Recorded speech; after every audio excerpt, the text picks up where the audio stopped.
Never seen a paintbrush like this guy. This is pretty strange.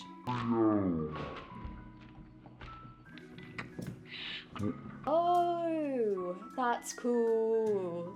Hello everybody and welcome back to my channel. I'm Steph, I'm the Average Artist, and today we have a big package from Fuumuui, who are the people who made this paint set. You can see a video on it up in the corner.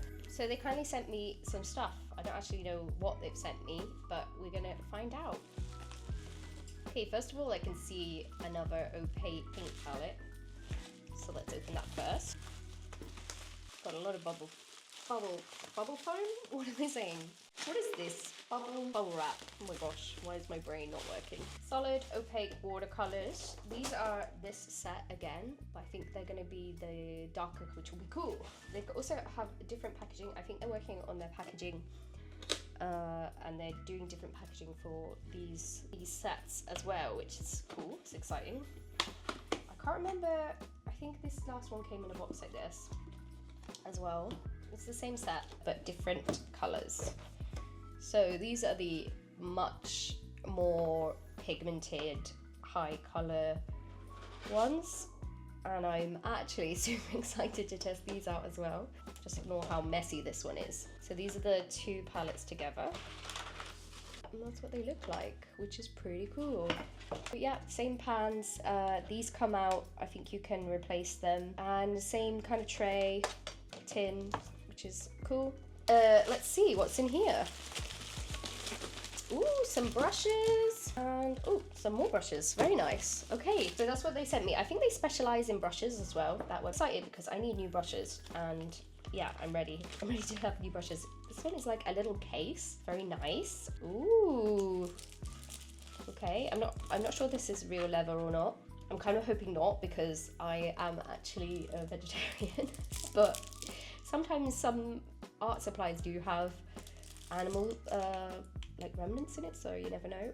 This is really fancy though. Stainless steel brush with the name. It's called Dagger and Round. So let's see when I open it up, what's it gonna be like? Dagger Round. Ooh. Wait. Oh, that's cool. You have like two. I was wondering why it was called Dagger Round, because there's two different brushes. That's really interesting. So this is called a dagger, and this one is a round brush, which is normal. But the dagger is seeming really interesting to me. I think it's probably for like leaves and things. I really like the style as well. It feels very rich, expensive. Let's see what the other ones are. This one is a round and a cat's tongue. Very fitting. I want to see what the cat's tongue looks like. So this is the cat's tongue. It looks very cute. And then the last one, we have a flat and detail brushes. So one side is just a flat square. Oreo, please. Oreo.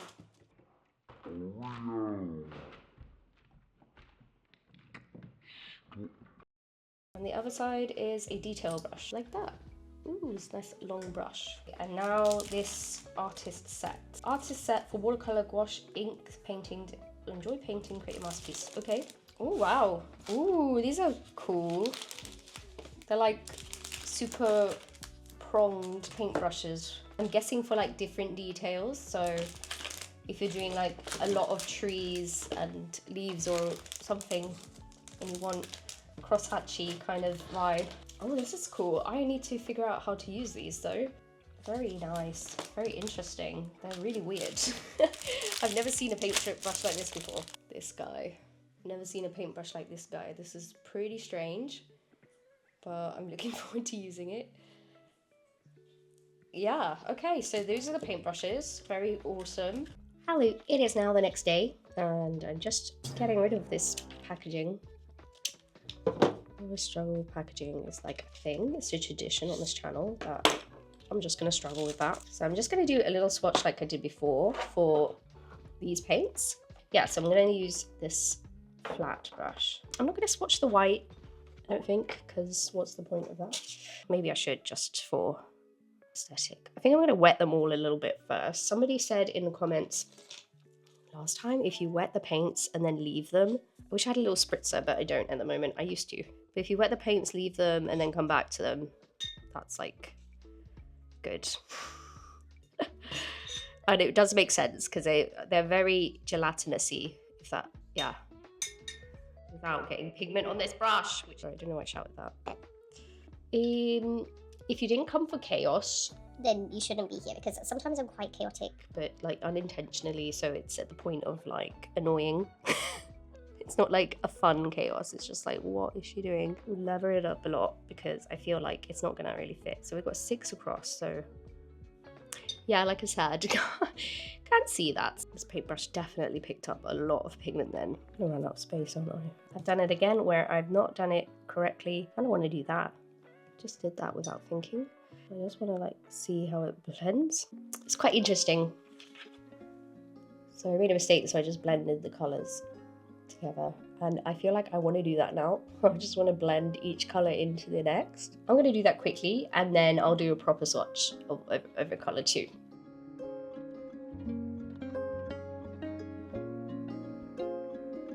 As you can see, it looks cute. It's very nice. These colors going into each other. I've never done a swatch like that, and I think it works. It's sort of still drying.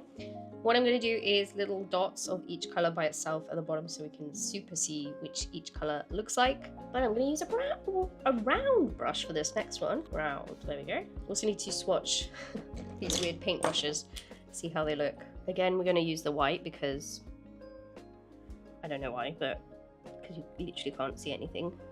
But it doesn't matter. I picked up way too much pigment again. Just like, I don't know if it's the paints or the paintbrush, but it's just super like one dip is enough.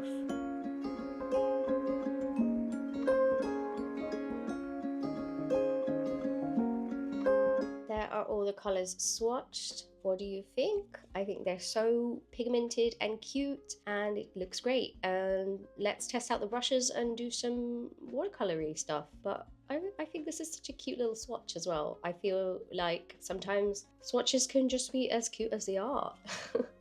Just keep this forever on my wall. It's very nice. I've seen a tutorial online on how to paint flowers. Do I need a detail brush or a flat round? I think I'm going to use this round brush again. So basically it says get a nice pink. I'm just going to like make this really watery. Okay, so we want to do like a cherry blossom. So I'm going to just do like press down to use this fanned out effect. So you kind of get this like petal. And then I'm going to do it a few more times. A bit more round at the top. So maybe like this. Yeah, that's better. So I'm just flattening it out and then pulling the brush upwards. So you completely like flatten it like this and then just let it glide up.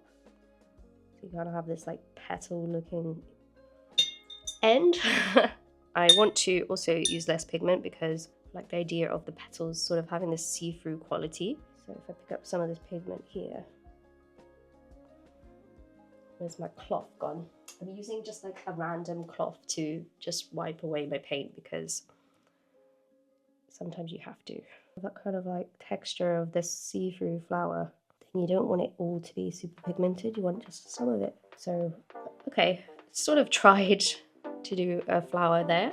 Now what we want to do is take a darker pink or color and just sort of dip it so it spreads. I'm going to try that again, but this time I'm going to do sort of separate leaves. So I'm going to do like this. So I'm just picking up some of the pigment again with like a dry brush-ish. It's sort of damp, it hasn't got no pigment on it, and so I'm just pulling like color up to sort of create this like see-through petal. Now I'm going to take the darker color and just sort of create like fans of line coming from the bottom of this petal. Not using very much water. This thing here with the wet, it's still wet, so it's going to look completely different, but we're just experimenting. So this flower looks pretty cute. You can add more like water to the leaves to like make the color sort of spread out a bit more, but yeah, kind of like the way they look like that when you pull up the pigment from it. Peony is a little bit, just going to mix like a nice color. This pink. So I've got my peachy. So I'm going to do like a circle of this peach, roughly. I'm going to like randomly pick up some color again. whilst it's still wet, this dark colour, and just push it in with wet on wet technique. So it has like this really sort of abstract vibe, but still you kind of understand that it's a flower. And you just add the leaves. I love doing leaves with these like brushes because you just lay down the tip of the brush first, and you sort of just push the brush down and then let it follow through.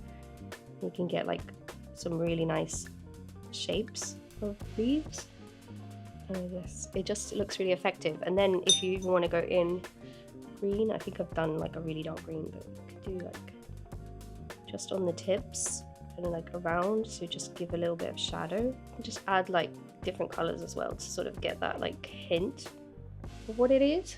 So I think I'm going to check out this dagger brush next, because I feel like it's going to be really nice for leaves. I don't really know what to expect. It's kind of like you get thin or thick lines. So I guess you could use it like that for leaves. Yeah, it's very nice. I like it because you can use like the thin bit to sort of detail, or then you can just make big angled strokes. Very nice. I like it. I like this dagger a lot. I'll keep this to the side to wash it. We've got to remember to put the right cap back on, otherwise I'm going to get really. So the cat's tongue is like this. Yeah, that's like a nice petal. I'm definitely gonna use that one a lot. Cat's tongue. Okay, right, I need to wash these. Let's test out these funny brushes now. So let's try it out. Oh my gosh, I'm excited. Let's go straight into it. So I'm pushing down, and then we can press lightly to have like grass or fur, I guess. If I do that, and then I add like a darker green, we have some grass, just to get some interesting like shapes. Pressing lightly and just doing some shimmies. Could do some hair, I guess. Like this is good for yeah, if you're doing a portrait, you could just do like lines of hair quickly.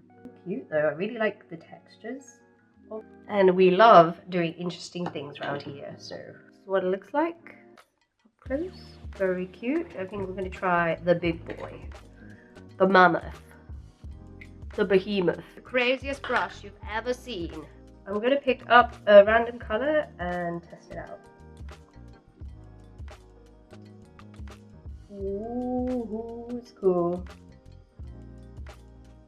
It's a very particular brush. Like, you definitely need it for a specific reason.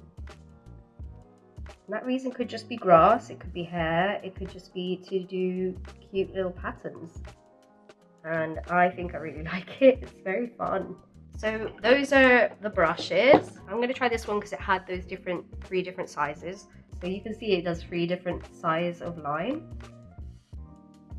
which again, I don't know, like, is that for something specific? Maybe you know, let me know in the comments if you do. But it's just interesting, it's so unique. Okay, so those are the brushes and the paints. What do you think? I've tested them out. I'm gonna have some fun painting with these again. That's it, that's the video. I hope that you liked it, and please give me a thumbs up. Hype the video if you have that option. It's a weird new thing YouTube are doing to help smaller channels. So please, yeah, hype it. And come back, please come back to me. Bye.